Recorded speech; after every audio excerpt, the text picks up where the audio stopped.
Hi అండి అందరికీ. మీ దగ్గర 10, 20, 25 ఎన్ని లక్షలైనా ఉండనివ్వండి.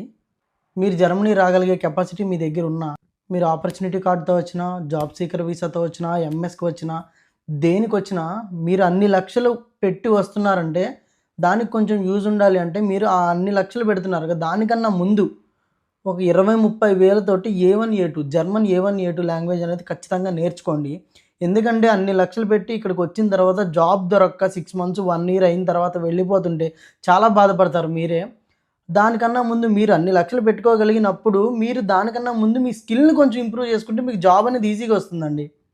నేను వచ్చాను ఆల్రెడీ ఇక్కడ ఫ్రాంక్‌ఫర్ట్‌లో ఉన్నాను, స్టుట్‌గర్ట్‌లో ఉన్నాను, అక్కడున్నాను, ఇక్కడున్నాను. నాకు జాబ్ రావట్లేదు. నాకు జర్మన్ లాంగ్వేజ్ స్కిల్స్ లేవండి. నాకు ఇంగ్లీషు ఇంగ్లీష్ బేస్డ్ తోటి జాబ్స్ వస్తాయి అని చెప్పి చూసాను. నేను ఇక్కడికొచ్చి తర్వాత నేను చాలా ఇబ్బంది పడుతున్నాను. అలా ఉన్నవాళ్ళు చాలా వందల్లో ఉన్నారిక్కడ. మీరిక్కడికి జాబ్ సీకర్ వీసాతోటి వస్తున్నారు అంటే, మీరు దానికి తగ్గ లాంగ్వేజ్ అనేది ఖచ్చితంగా రావాలి. ఏ1, ఏ2 అన్నా మినిమమ్ ఉండాలండి. మీకు ఇన్‌స్టాగ్రామ్‌లో, యూట్యూబుల్లో 100 చెప్తారు. మీరు ఇంగ్లీష్ లాంగ్వేజ్ తోటి మేనేజ్ చేసుకోవచ్చు అని. కానీ అదంతా ఫాల్స్ ఇన్ఫర్మేషన్. మీరు దేన్ని నమ్మకండి అసలు.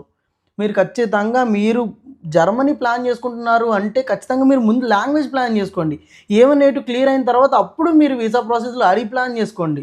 అంతేగాని మీరు జర్మనీ ప్లాన్ చేసుకుంటున్నా అని చెప్పి ఒక 20,00,000 లోన్ తెచ్చుకొని, 30,00,000 లోన్ తెచ్చుకొని జర్మనీ వచ్చేస్తే అయిపోలేదు. ఆళ్ళు ఏమన్నా మళ్ళీ మీరు కట్టాలి కదా లోను. దానికి ఇంకెంత బాధపడతారు? మీరు జర్మన్ లాంగ్వేజ్ నేర్చుకోకుండా ఇక్కడ ఏ1, ఏ2, బీ1, బీ1 కూడా ఈ రోజుల్లో తక్కువే. నేను బీ1 నేర్చుకొనొచ్చాను. ఇక్కడ బీ2 చేస్తున్నాను. అయినా కూడా బీ1 కూడా చాలా తక్కువండి కమ్యూనికేషన్‌కి. వర్క్‌లో మనం నార్మల్‌గా హాయ్ ఉన్నావా, తిన్నావా, పడుకున్నావా అనడానికి ఏ1, ఏ2 సరిపోతుంది. కానీ ఒక వర్క్ విషయానికొచ్చేసరికి మీరు ఎన్ని సంవత్సరాల ఎక్స్‌పీరియన్స్ ఉన్నా గూడా, నాకు గూడా ఉంది థర్మల్ పవర్ ప్లాంట్‌లో as a turbine and boiler DCS ఆపరేటర్‌గా 9 ఇయర్స్ ఎక్స్‌పీరియన్స్ ఉంది. అయినా కానీ ఆ ఎక్స్‌పీరియన్స్ అంతా ఒక పక్కన, జర్మన్ లాంగ్వేజ్ ఒక్కటే ఒక పక్కన. నేను ఎందుకు చెప్తున్నా అర్థం చేసుకోండి.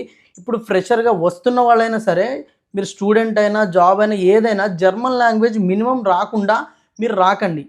సింపుల్‌గా మీరు జర్మన్ లాంగ్వేజ్ నేర్చుకోవాలనుకుంటే నా అకౌంట్‌ని ఫాలో చేసి నాకు డీఎం చేయండి. నేనే మీకు ఏ1, ఏ2, బీ1, బీ2 గూడా హైదరాబాద్‌లో ఎక్కడ నేర్చుకోవాలో నేను మీకు చెప్తాను. నేను గైడెన్స్ ఇస్తాను. అంతేగాని డబ్బులు పోగొట్టుకొని ఇబ్బంది పడకండి.